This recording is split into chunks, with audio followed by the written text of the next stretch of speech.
মামা যাইতেছ কো তুমি? মাম্মা আবার আয় তুমি, হ্যাঁ মামা? হাই হাই, আবার কবে আইবা? তো তুমি ঈদে আইবা? ঈদের দাওয়াত রইলো তোমার। আবার ঈদে আইবা, তোমার আব্বুরে বলো। আবার ইনশাআল্লাহ ভাই আবার আইবো ভাইয়া, ইনশাআল্লাহ কষ্ট দিলাম তোমাকে।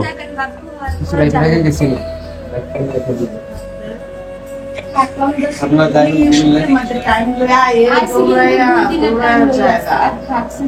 আবার আবার ইনশাআল্লাহ সময় মনের সময় আইবা খালি দৌড়াইবা মোবাইলটা একদিনে ফেলে কিন্তু কালকে ফ্রি আছে। পরশু দিন মন পেলে কালকে তো ফ্রি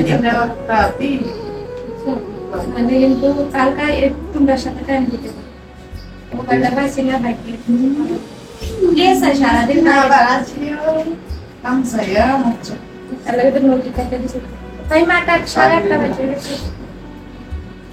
তো লাগি লাগি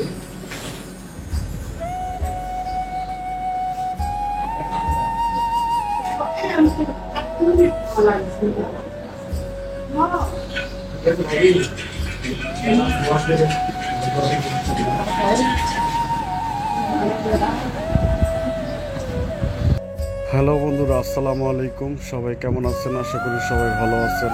আপনারা জানেন এতদিন রাসেল জান্নাত আমাদের বাসায় ছিল, আমার ছোট বোন জান্নাত। তো আপনাদের মনে অনেক জল্পনা কল্পনা ছিল যে জান্নাত আমার আপন বোন কিনা।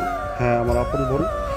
যারা আমাদের নিয়ে কমেন্টে খারাপ খারাপ কথা বলছেন যে তাদের নিয়ে তারা কীরকম মানুষ, কি আসে বিষয়, আসলে তাদের সাথে না মিশলে বুঝতে পারবেন না তারা কীরকম।